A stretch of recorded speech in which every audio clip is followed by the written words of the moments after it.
അപ്പൊ എന്നെ അറിയാത്തവർക്കും എനിക്കറിയാത്തവർക്കും എന്റെ പേര് അഖിൽ. എല്ലാവർക്കും പുതിയ വീട്ടിലേക്ക് സ്വാഗതം. നമ്മൾ ഇന്നുള്ളത് ലോകത്തിൽ തന്നെ ഇഡ്ഡലിയുടെ പേരിൽ ഫേമസ് ആയിട്ടുള്ള ഒരു സ്ഥലത്തേക്കാണ് നമ്മളിന്ന് പോകാൻ പോകുന്നത്. വേറെ എങ്ങുമല്ല, പാലക്കാടുള്ള ഒരു കൊച്ചു ഗ്രാമമായ രാമശ്ശേരിയിലേക്കാണ്. രാമശ്ശേരി ഇഡ്ഡലി കഴിക്കാനാണ് നമ്മുടെ ഇന്നത്തെ രാവിലത്തെ യാത്ര. ഏകദേശം ഒരു 9 മണിയോടെ ഈ യാത്ര നമ്മൾ തുടങ്ങിയിട്ടുണ്ട്. എങ്ങനെയാ പോവല്ലേ?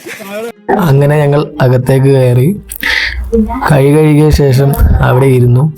എന്ത് വേണമെന്ന് പോലും ചോദിക്കാതെ അവർ രാമശ്ശേരി ഇഡ്ഡലി കൊടുത്തുന്നു. കാര്യം പ്രത്യേകിച്ച് വേറെ ഒന്നും അവിടെ കഴിക്കാനുമില്ല, അതാണ് കാര്യം. ആദ്യ നോട്ടത്തിൽ ഇത് ദോശയാണെന്ന ഒരു സംശയം എനിക്ക് ഉണ്ടായിരുന്നു. അത് കൂടാതെ തന്നെ അതിൻ്റെ കൂടെ ഒരു വടയും കൂടെ ഉണ്ടായിരുന്നു. പിന്നെ അതിൻ്റെ കൂടെ കഴിക്കാനായിട്ട് സാമ്പാറും ചമ്മന്തിയും പിന്നെ ഒരു പൊടിയും ഉണ്ടായിരുന്നു. ആ പൊടിയിൽ കുറച്ച് വെളിച്ചെണ്ണ ചാലിച്ചിട്ട് അതിങ്ങനെ കുഴച്ച് കഴിക്കണം. അത് അടിപൊളി ടേസ്റ്റാണ്.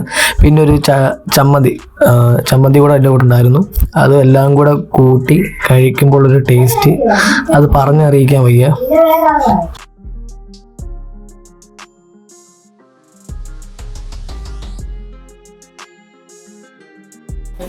അങ്ങനെ കഴിച്ചു കഴിഞ്ഞ് ഞങ്ങൾ ഇരിക്കുകയാണ്. എങ്ങനെയുണ്ട് സൂപ്പറാണ്. അപ്പൊ ഞങ്ങൾ അവിടുത്തെ ആഹാരം കാര്യങ്ങളൊക്കെ കഴിച്ചു. അവിടുത്തെ ആൾക്കാരുടെ സമീപനവും കാര്യങ്ങളും നല്ല ബഹുമാനത്തോടെ അവളുടെ സംസാരവും കാര്യങ്ങളൊക്കെ. പിന്നെ നമ്മൾ അകത്ത് കയറിയിട്ട് വീഡിയോയും കാര്യങ്ങളൊക്കെ എടുത്തിട്ടുണ്ടായിരുന്നു. അതൊക്കെ നിങ്ങളെ കാണിക്കുന്നതായിരിക്കും എന്തായാലും. 150 വർഷം പഴക്കമുള്ള ഒരു കടയാണത്. പാരമ്പര്യമായി ചെയ്തുകൊണ്ടിരിക്കുന്നതാണ്. ഞങ്ങൾ മുതലിയാർ ഫാമിലി മാത്രമേ ഇത് ചെയ്യുന്നുള്ളൂ. കാഞ്ചീപുരത്ത് നിന്ന് വന്നതാണെന്നാണ് പറയണത്. പിന്നെ ചിറ്റൂരി അമ്മയാണ് ഇത് കണ്ടുപിടിച്ചെന്നാണ് പറയണത്. അതിനുശേഷം നമ്മൾ തലമുറകളായിട്ട് ഇത് ചെയ്തു വരുന്നുണ്ട്, പാരമ്പര്യമായിട്ട് ചെയ്തു വരുന്നുണ്ട്. പിന്നെ ഇത് ചെയ്യുക എന്ന് പറഞ്ഞു കഴിഞ്ഞാൽ ആദ്യം മൺചട്ടിയിലാണ് ഉണ്ടാക്കിക്കൊണ്ടിരുന്നത്. വിറകടുപ്പായിരുന്നു. മൺചട്ടി മാറ്റി ഇപ്പോൾ അലുമിനിയം ചട്ടി ആക്കിയിട്ടുണ്ട്. ഇപ്പൊ ഗ്യാസും ആക്കിയിട്ടുണ്ട്. അല്ല, ഇവിടെ ഇപ്പൊ എത്ര നാളായി ഇപ്പൊ ഉണ്ടാക്കാൻ തുടങ്ങിയിട്ട്? ഈ കട വന്നിട്ട് 150 വർഷത്തിന്റെ പഴക്കമുണ്ട്. ഉണ്ടല്ലേ? അരി, ഉഴുന്ന്, ഉലുവ 3 കൂടി മിക്സ് ചെയ്തിട്ട് 8 മണിക്കൂർ പുളിപ്പിച്ചിട്ട് അരച്ചിട്ട് ഈ മൺപാത്രത്തിൽ ഉണ്ടാക്കണം. ഈ ഇഡ്ഡലിന്റെ പ്രത്യേകത. ഇത് 2 ദിവസം കഴിഞ്ഞാൽ കേടാവില്ല? അങ്ങനെ 2 ദിവസം കേടുവരില്ല. നേരത്തെയൊക്കെ ഒരാഴ്ചയോളം കേടുവരില്ലായിരുന്നു.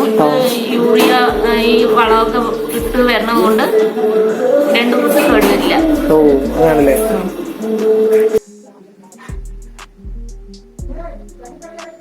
മട്ടേരി, കുരുമുളക്, ജീരകം, പച്ചമുളക്, കറിവേപ്പില, കായം എല്ലാം കൂടി വറുത്ത് പൊടിച്ച് മില്ലിൽ കൊണ്ടുപോയി വറുത്ത് പൊടിക്കുകയും ചെയ്യും. ഇതാണ് അതിന്റെ സ്പെഷ്യാലിറ്റി എന്ന് പറയുന്നത്. അതിന്റെ പൊടി.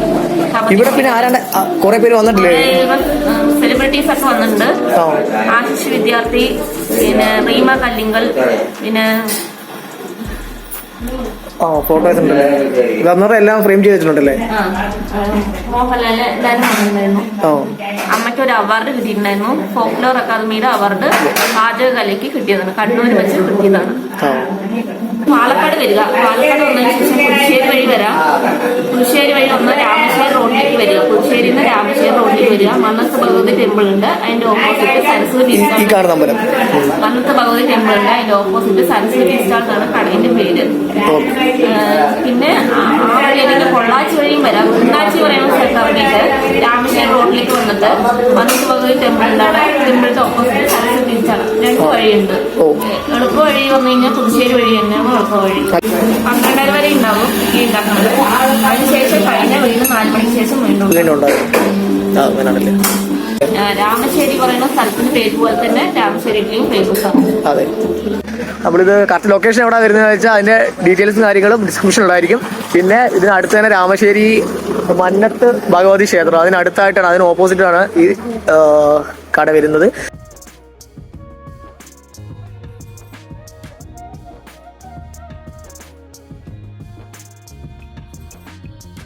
അപ്പം ഇതുവരെ ഇല്ലാത്ത ആൾക്കാരാണെങ്കിൽ നിങ്ങൾ ഇവിടെ ഒന്ന് കഴിച്ചു നോക്കുക. പിന്നെ എങ്ങനെ അഭിപ്രായങ്ങൾ കമന്റ് ചെയ്യുക.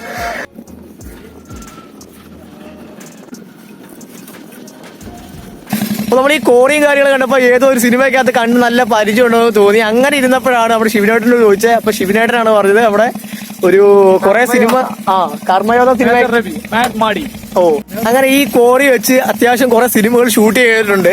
അപ്പൊ അതിന്റെ കാര്യങ്ങൾ നിങ്ങൾക്ക് അറിയാമെങ്കിൽ, ഏതൊക്കെ സിനിമകളാണെന്ന് അറിയാമെങ്കിൽ നിങ്ങളൊന്ന് കമന്റ് ചെയ്യാം. അപ്പൊ നമ്മൾ രാമശ്ശേരി ഇഡ്ഡലി കഴിച്ചിട്ട് നമ്മൾ നേരെ വന്നിരിക്കുന്നത് ചുട്ടിപ്പാറയിലേക്കാണ്. ചുട്ടിപ്പാറയെന്ന് പറയുമ്പോൾ തന്നെ നിങ്ങൾക്ക് ഏകദേശം അറിയാൻ പറ്റുന്ന ഒരാളാണ് ഫിറോസ് ചുട്ടിപ്പാറ. ഞങ്ങൾ വന്ന് പുള്ളിക്കാരെ കണ്ടു. ഒരു ഏകദേശം 1/2 മണിക്കൂറോളം പുള്ളിക്കാരൻ സംസാരിച്ചു. അങ്ങനെ കുറെ അതിനുശേഷം ഞങ്ങൾ തിരിച്ച് പോവുകയാണ്. പാലക്കാടുള്ള ആൾക്കാര് മിക്കുള്ളവരും നിഷ്കളങ്കരാണ്. അപ്പൊ അത് കാണാൻ സാധിച്ചു. കുറെ നേരം സംസാരിച്ചു പുള്ളിയോട്. വളരെ വളരെ വളരെ സന്തോഷം. പുള്ളിക്ക് മറ്റേ ഗോൾഡൻ വിസ കിട്ടിയതിന്റെ കാര്യങ്ങളുടെ ഒരു ഫ്ലെക്സും കാര്യങ്ങളൊക്കെ വെച്ചിട്ടുണ്ട് ഇവിടുത്തെ ജംഗ്ഷനിൽ. പിന്നെ പ്രത്യേകിച്ച് ഒന്നും പറയില്ല. ഇത്ര തന്നെയുള്ള ഇന്നത്തെ വീഡിയോ. എന്നാ പിന്നെ ശരിയെന്നാ.